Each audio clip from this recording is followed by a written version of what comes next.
ரகங்கள் பலவிதம், ஒவ்வொன்றும் உலகத்தரம். தமிழக உற்பத்தியில் அனுஜ் டைல்ஸ். தமிழகத்தில் தொழிற்சாலை வசதி கொண்ட ஒரே நிறுவனம் உங்கள் அனுஜ் டைல்ஸ். தமிழறிஞர் ஐயா அவர்களே, எனக்கு முன்னால் தலைவரை பற்றி மிகச் சிறப்பாக பேசி அந்த வேகத்தில் கண்ணாடியை இங்கே வைத்துவிட்டு போனேன். ஏன்னா தலைவர் அப்படின்னாலே ஒரு கண்ணாடி தான்.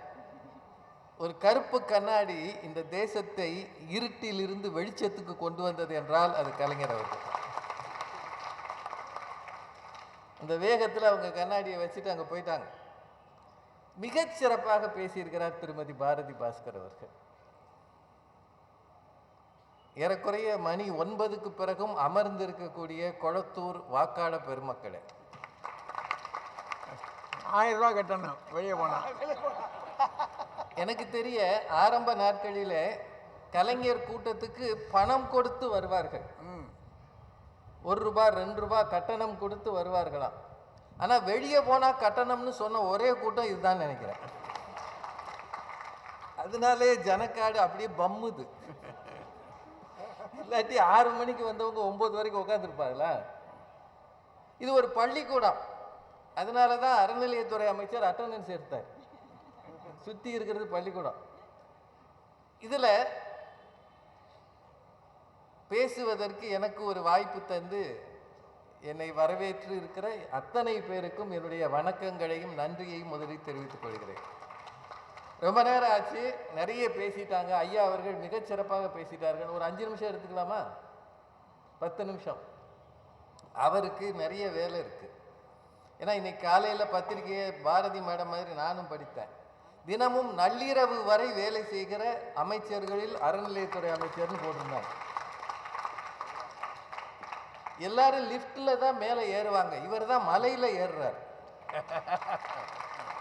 எனக்கு என்னன்னா அந்த வேகத்தில் இமயமலை வரைக்கும் போயிடுவாருன்னு தோணுது. வெள்ளியங்கிரி மலை, சதுரகிரி மலை போகாத மலையே கிடையாது. அவர் பாரதி மேடமும் சொன்னாங்க, ஐயாவும் சொன்னாங்க, எப்படி ஒவ்வொருவர் பெயரையும் தெரிந்து வைத்திருக்கிறார் அப்படின்னு. இதில் கலைஞர் இசம் அப்படின்னு ஒன்று போட்டிருக்கிறாங்க. இசம் என்றால் தனிப்பட்ட கோட்பாடு, கொள்கை, தத்துவம்னு அர்த்தம். கலைஞரிசம் அப்படின்றது என்னவாக இருந்திருக்கும்னா, தமிழ்நாட்டின் கடைக்கோடி கிராமத்தில் இருக்கிற தொண்டனையும் பெயர் சொல்லி அழைக்கக்கூடியவராக கலைஞர் இருந்தார். அவரிடமிருந்து அவர் இதை கற்றுக்கொள்ளிருக்க வேண்டும் நம்முடைய அமைச்சர் என்று எனக்கு தோன்றுகிறது. இல்லாட்டி இவ்வளவு பேரை மனப்பாடமாக சொல்ல முடியாது. நாங்கள் ஒரு 10 நிமிஷம் பேசுறதுக்கு பேப்பர் வச்சிருப்போம். இல்லாட்டி என் பேரை எனக்கு மறந்துடும். ஒரு தலைவனின் தனித்துவம் என்ன? அதுதான் ரொம்ப முக்கியம். ஆட்சியில் இருக்கும்போது கட்சியை கட்டுக்கோப்பாக வைத்திருப்பதில் பெருமை இல்லை. ஆட்சி இல்லாத போது 1 வருஷத்திலேயே உருளுது பெறலுது இல்லையா? 1 வருஷம் கூட ஆகாது, விளங்குறதுக்கு கொஞ்சம் நேரம் ஆகுது. இல்லை யாருக்குமே சரியா விளங்காது. அதுதான் நிலைமை. 14 ஆண்டுகள், 14 வருஷம் பதவியில் இல்லாமல் ஒரு இயக்கத்தை கட்டுக்கோப்பாக வைத்திருந்தார் என்றால் அதுதான் கலைஞரின் தனித்துவம். பதவியில் இருக்கும்போது எல்லாரும் வருவாங்க, எல்லாரும் ஜே போடுவாங்க, எல்லாரும் வணக்கம் போடுவாங்க, எல்லாரும் மாலை போடுவாங்க, பார்க்கும் போதெல்லாம் துண்டு போடுவாங்க. அதெல்லாம் நம்ம ஒரு இயல்பு. இல்லாத போது ஒரு இயக்கத்தை வழிநடத்துகிறவருக்கு பேர் தான் தலைவர். அதுதான் கலைஞரின் தனித்துவம். அதுதான் ரொம்ப முக்கியம். 1 2 மட்டும் சொல்லிடுறேன். ஏன்னா அவர் 10 நிமிஷம் கொடுத்துருக்காரு. வழக்கமா ஐயா தான் எனக்கு டைம் கொடுப்பாரு. அதெல்லாம் எந்த இடத்துக்கு போனாலும் தன்னுடைய தனித்துவத்தை கொஞ்சமும் விட்டு கொடுக்காதவர் கலைஞர். கருணாநிதி ஒரு வரியில் எழுதுக அப்படின்னு ஒரு பேட்டி கேட்கிறார். அதுக்கு அவர் சொன்ன பதில், மானமுள்ள சுயமரியாதைக்காரன். ஒரே வரி. இந்த கேள்வி கேட்டவர் எழுத்தாளர் பிரபஞ்சன். அவருக்கு அவர் சொன்ன பதில். நீங்கள் உங்களுக்கு எல்லாரையும் நான் ரொம்ப பாராட்டணும். ஏன்னா எனக்கு தெரிய கட்சி கூட்டத்தில் இவ்வளவு சாதுவாக ஒரு 2 மணி நேரம் பேசியிருக்காங்க. நீங்கள் சிரிச்ச முகமாக உட்காந்துருக்கீங்க. எனக்கு தெரிய கட்சி கூட்டத்தை இலக்கிய கூட்டமா நடத்தின ஒரே நபர் நம்ம சேகர் பாபு ஐயா தான். இது ரொம்ப ஆச்சரியம். ஏன்னா இங்க 2 பேரை திட்டணும், 2 பேரை பாராட்டணும், அப்படித்தானங்க பண்ணணும். என்ன எல்லாருக்கும் மறந்து போகுதுன்னா, இந்த வீடியோலாம் வராத வரைக்கும் நம்ம என்ன பேசினாலும் தெரியாது. வீடியோலாம் வந்த பிறகு அப்பவே நம்ம நடந்து போக முன்னாடி அது வந்துடுது யூடியூப்ல. நம்ம நடந்து போக முன்னாடி நம்ம பேச்சை போட்டுக்கிட்டு 4 பேர் திட்டுறான். அது ஐயா கூட சொன்னார்ல, இவங்களுக்கு இதே வேலையா போச்சு அப்படின்னு திட்டுவான். ஒன்று ஞாபகம் வச்சுக்கோங்க, பதவிக்கு வரும் முன்னால் நீங்கள் பேசியதை விட பதவிக்கு வந்த பிறகு நீங்கள் பேச வேண்டியது பொறுப்போடு இருந்தால்தான் பொதுமக்கள் மத்தியில் இந்த மரியாதைகள் தொடர்ந்து இருக்கும். நம்முடைய அறநிலையத்துறை அமைச்சர் பேட்டிகளெல்லாம் நீங்கள் பாருங்களேன், ரொம்ப கவனமான வார்த்தைகளை அவர் பயன்படுத்துவார். ரொம்ப கவனமாக, ரொம்ப முக்கியம் அது. உங்கள் எல்லாருக்கும் என்ன மாதிரி ஆள் கட்சி கிடையாதுங்க. நான் உங்கள்கிட்ட பேசுறதுக்கு எனக்கு உரிமை இருக்கு. ஏன்னா நான் ஓட்டு போடுறவன், வாக்காளர்ல ஒருத்தன். ஒன்று தெரிஞ்சுக்கங்க, ஆட்சி என்பது ஜார்ஜ் கோட்டையிலிருந்து தொடங்கவில்லை. இங்க உள்ளூர்ல இருக்கிற கவுன்சிலர்ல இருந்து தொடங்குது. எல்லாரும் முதலமைச்சரையும் அறநிலைத்துறை அமைச்சரையும் பார்க்க மாட்டாங்க, கவுன்சிலர் தான் முதல்ல பார்ப்பாங்க. ஏன்னா கடைக்கோடி மனிதன் சந்திப்பது இங்க இருக்கிற வரைத்தான். இங்குதான் நீங்கள் உங்கள் பணியை தொடங்க வேண்டும். ஏன் அவர் அத்தனை பேரை ஞாபகம் வச்சிருக்கிறார்னா, மக்கள் சேவை என்பது அத்தனை பேரின் தேவைகளையும் அத்தனை பேரின் பெயர்களையும் நினைவில் வைத்திருப்பது தான். அதை நினைவில் வைத்திருக்கிறவங்க இப்போ பாரதி மேடம் கூட சொன்னாங்க, எங்கள் ஆஃபீஸில் டீ கொடுக்குறவன நாங்கள் மறந்துடுவோம்னு. அது ஆஃபீஸ் ஒர்க், அது அலுவலக வேலை. ஆனால் மக்கள் சேவை என்பது ஒவ்வொருவரையும் தெரிந்து வைத்துக் கொள்வது. அப்படி இருக்கிறவர் தான் கலைஞர். 1-2 விஷயம் மட்டும் சொல்லிடுறேன். யார் மனமும் கோணாமல் பேசக்கூடியவர் கலைஞர். பாரதி மேடம் நிறைய உதாரணம் சொன்னாங்க. தூத்துக்குடிக்கு பக்கத்தில் மணியாச்சின்னு ஒரு ஊர் இருக்கு, வீரவாஞ்சிநாதன் ஊர், எப்போவும் நினைவு இருக்கும். அந்த ஊர்ல இருந்து ஒரு பெரிய குரூப் வந்து ஒரு சில பிரச்சனைகளை பேசுவதற்காக முதலமைச்சர்கிட்ட வந்திருக்கிறாங்க. வந்தவங்க எல்லாரும் ஊரில் முக்கியமானவங்க. அப்போ முதல்வர் ரொம்ப பரபரப்பாக இருக்கிறார், காலை நேரத்தில் வந்திருக்கிறாங்கன்னு வைங்களேன். இவரோ அடுத்த மீட்டிங்க்கு போகணும். ஆனால் வந்திருக்கிறவங்க பெரும்பாலும் தலைவர் ரொம்ப சிரிச்ச முகமாக பேசணுன்னே அப்படியே உட்காந்துருவாங்கல்ல. இப்போ நீங்கள்லாம் சிரிச்ச முகமாக உட்காந்துருக்கீங்கிறதுனா நான் பேசிக்கிட்டே இருக்கிறதா? இல்லை, ஒரு இங்கீதம் வேண்டாம். அப்படி இல்லாமல் பேசிக்கிட்டே இருந்திருக்காங்க. உதவியாளர்கள் நெருங்கிட்டாங்க. ஆனால் அவர் முன்னாடி எந்திரிச்சு இவங்க நீ எந்திரிச்சு போங்கன்னு சொல்லவும் முடியலை. கடைசியில் இவரே யோசிச்சிருக்கிறார், ஆமாம் நம்ம ஊர் எந்த ஊர் அப்படின்னு தெரியாத மாதிரி கேட்டாராம். அந்த ஆளுங்க மணியாச்சி நாங்களாம். மணியாச்சி அப்படின்னா அது அவங்க சொன்னது ஊர் பேரை, இவர் மணியாச்சின்னு சொன்னது டயத்தை. மணியாச்சி அப்படின்னு அவங்க புரிஞ்சு எந்திரிச்சு போயிருக்கிறாங்க. எவ்வளவு புத்திசாலித்தனமாக ஒரு தலைவர், யார் மனமும் கோணாமல். எல்லாரும் சொன்னாங்க, பாரதி மேடம் சொன்னாங்க, ஐயா அவரோட நிறைய ஐயாவுடைய திருக்குறள் புதிய உரை நூலுக்கு அணிந்துரை கொடுத்தவர் கலைஞர் அவர்கள் தான். அணிந்துரை கொடுத்தார். நான் அவர் வாங்க போகும்போது நான் கூட போயிருந்தேன். 2006 எலெக்ஷன் ரிசல்ட் வந்துகிட்டு இருக்கு. தற்செயலாக சென்னைக்கு வந்திருந்த நான், ஐயா, கல்யாண மாலை திரு மோகன் 3 பேரும் அறிவாலயத்தில் தலைவரை பார்க்க போயிருந்தோம். அவர் எல்லாம் வெற்றி அப்போதான் அந்த ஆட்சி அமைக்கிறதுக்காக முயற்சிகள் நடந்துக்கிட்டு இருக்கு. ஏன்னா அப்போ அப்சல்யூட் மெஜாரிட்டி கிடையாது. உங்களுக்கு ஞாபகம் இருக்குமான்னு தெரியல, பழைய வரலாறுலாம் நினைவில் வச்சிங்கன்னா ஞாபகம் இருக்கும்.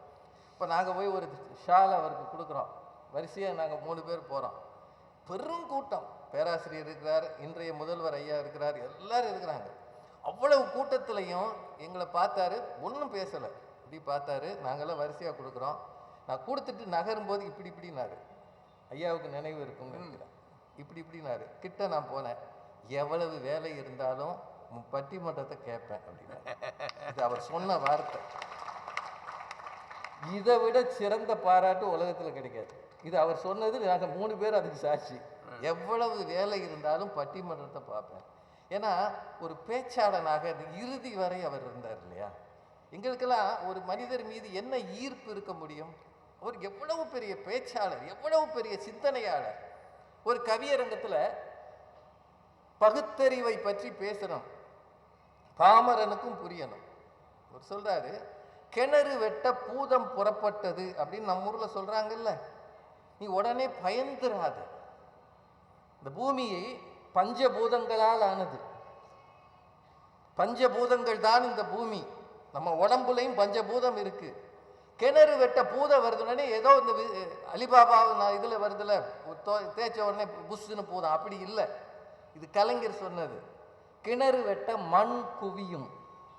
முதல் பூதம் மண். பூமிக்குள் இருந்து காற்று வெளிப்படும். வாயு இரண்டாம் பூதம்.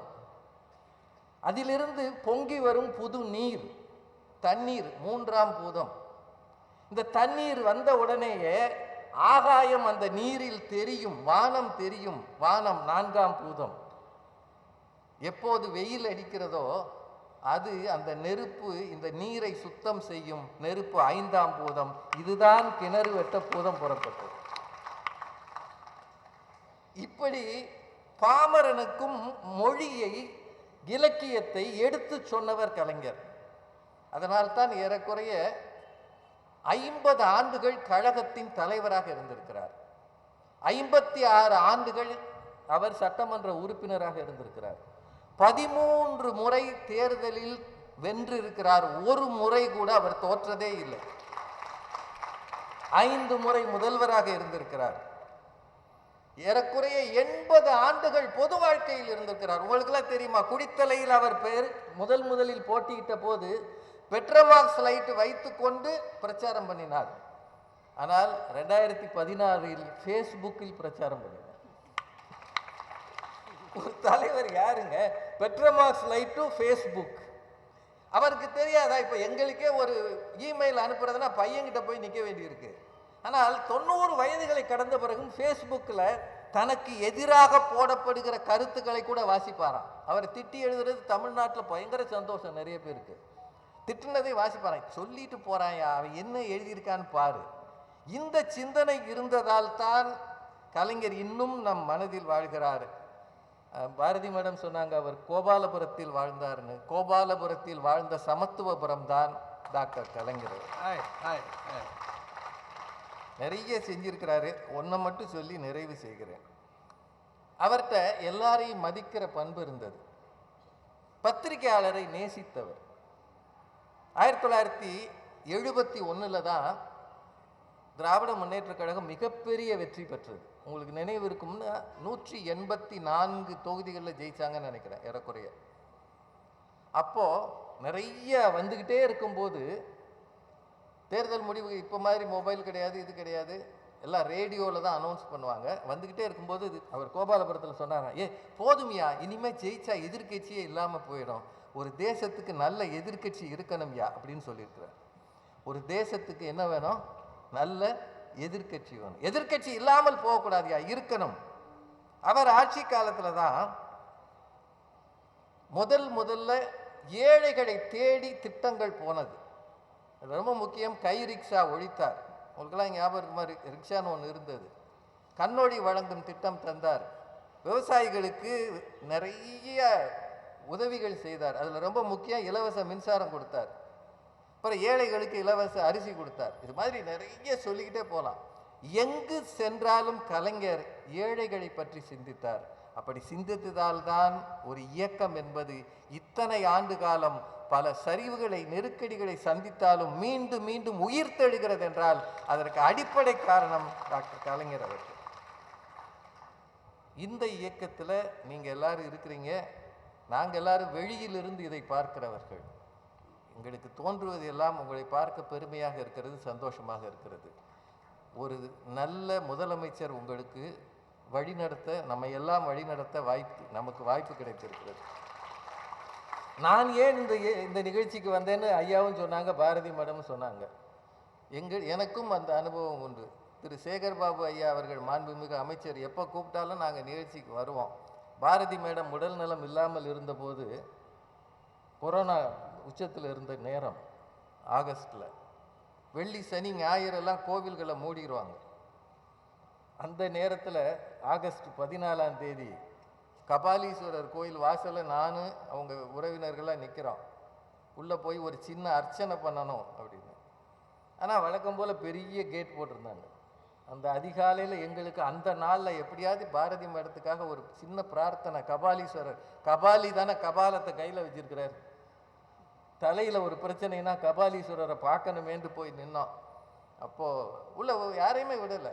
நான் அவருக்கு ஃபோன் பண்ணேன், ஐயா இந்த மாதிரி பாரதி மரத்துக்கா, சரி நான் ஆளை அனுப்புகிறேன்னு உள்ளேருந்து ஒரு ஆளை அனுப்பி அந்த அர்ச்சனை பண்ணுறதுக்கு ஏற்பாடு பண்ணார்.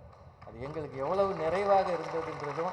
அது மட்டும் இல்லை, அவர் அன்னைக்கு சொன்னார், சில திருக்கோயில்களுக்கு நானே தகவல் சொல்கிறேன், அவங்க பேர் நட்சத்திரம் சொல்லுங்கள், நான் வேண்டிக்கிறேன் அப்படின்னு. இதுதான் தனிப்பட்ட முறையில் நம்மை அவர்கள் ஈர்க்கிற பாங்கு. தனிப்பட்ட முறையில் சும்மா பேரை மனப்பாடம் பண்ணி ஒப்பிக்கிறது இல்லை, ஒருவரின் தேவை அறிந்து செயல்படுகிறது தான். கண்ணதாசன் வரி ஒன்று வரும், என் தேவையை யார் அறிவார், உன்னை போல் தெய்வம் ஒன்றே அறியுங்க.